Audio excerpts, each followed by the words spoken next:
C'est haut, c'est large, c'est long, mais c'est surtout impressionnant. Nous sommes à bord d'un des plus sophistiqués et plus puissants navires au monde. Un bateau, oui, mais pas que. Car ce bijou fait partie de l'arsenal militaire de la marine britannique. HM Trent, c'est le nom du navire de guerre de la Royal Navy arrivé depuis lundi matin à Dakar où il va rester pendant une semaine. En exclusivité, le groupe Leral a eu l'autorisation de filmer ce navire de guerre ayant participé à plusieurs opérations hautement risquées.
Pour ce faire, cette visite sera dirigée par Rhodes et les autres éléments du navire.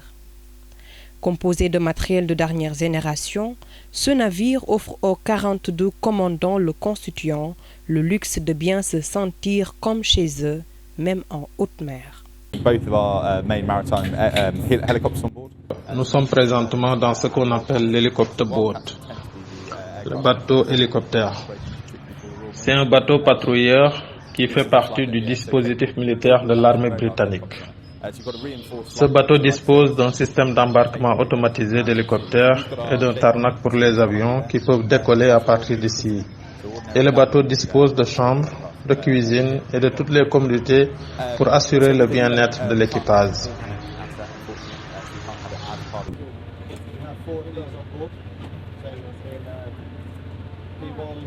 Ici, vous avez une arme qui fait partie du dispositif de défense, de protection et de surveillance du bateau.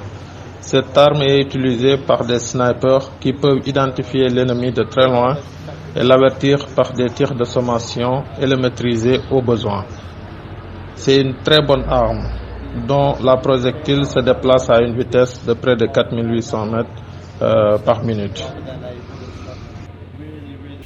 Bien équipé, ce bateau peut facilement détecter n'importe quelle situation et la maîtriser facilement. Le bateau dispose également d'un système d'armement sophistiqué et automatisé. Selon la taille du danger et leur position, le bateau dispose de suffisamment d'armes pour assurer sa défense.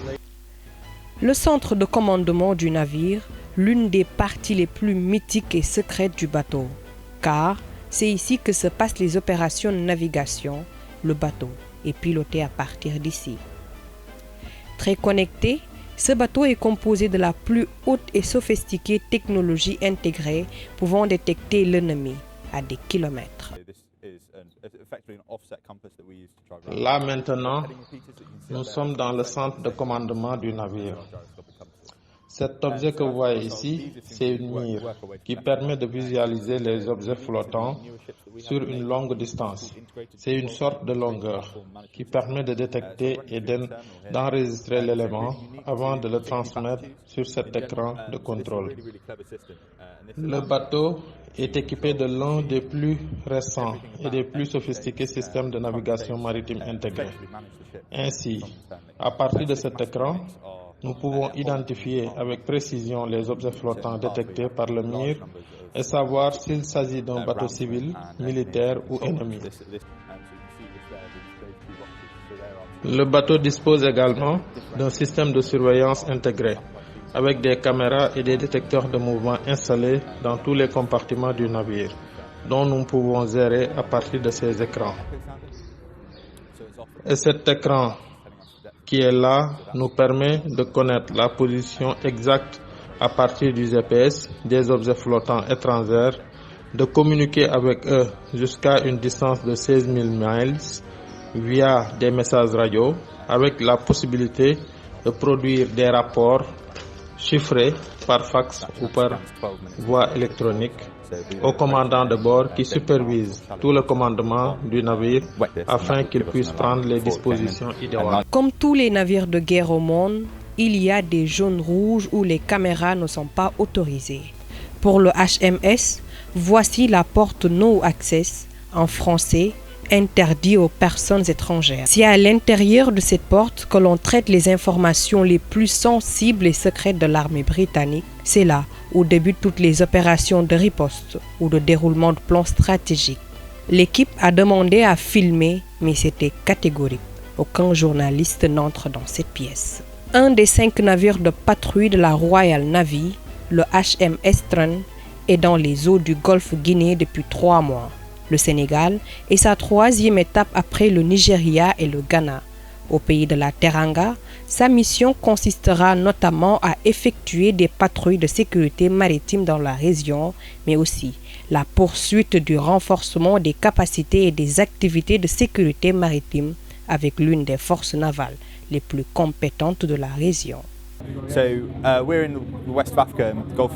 Nous sommes au niveau de l'Afrique de l'Ouest dans le cadre d'un partenariat militaire entre l'armée britannique et les armées ouest-africaines, partageant le golfe de Guinée, qui est une zone maritime stratégique où le trafic est très intense et dynamique. Nous étions récemment au Bénin dans le cadre de cette coopération. Le partenariat entre l'armée britannique et la marine sénégalaise est très ancien et riche en essences d'expérience et de procédés dans un contexte où les défis sécuritaires sont de plus en plus importants. Le déploiement du HM Trent au Sénégal montre le partenariat de sécurité entre le Royaume-Uni et le Sénégal en action, alors qu'on prépare à accueillir conjointement la conférence des Amis du Golfe de Guinée du G7++, comme l'affirme l'ambassadrice du Royaume-Uni au Sénégal, Victoria Billing. Nous sommes très heureux de cette collaboration avec la marine sénégalaise, composée d'éléments très compétents et disponibles. C'est un partenariat franc où chaque partie apprend de l'autre dans un climat décontracté. Nous avons amené ce bateau qui est une plateforme de dernière génération permettant d'appréhender tous les problèmes de surveillance maritime qui profitent à la marine sénégalaise, qui nous renseigne également sur des pratiques simples leur permettant de faire leur travail de surveillance convenablement.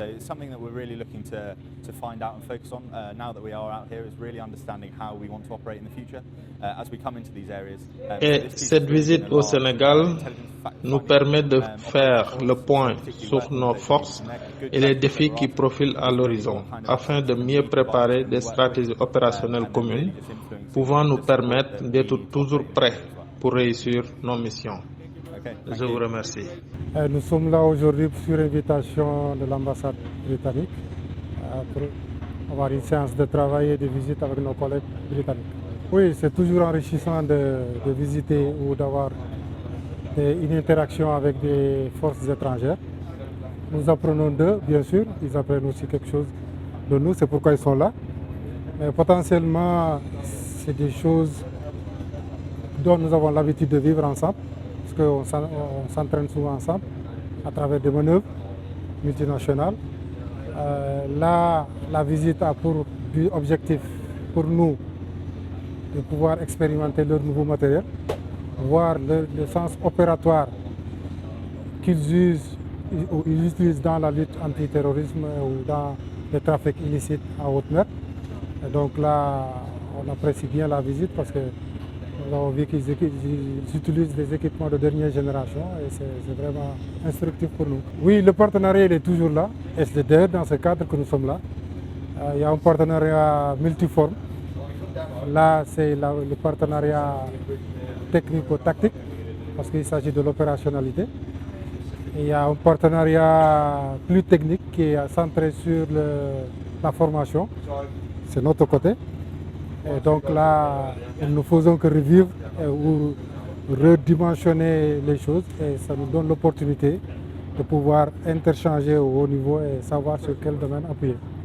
Cette visite est d'une importance capitale pour les deux pays.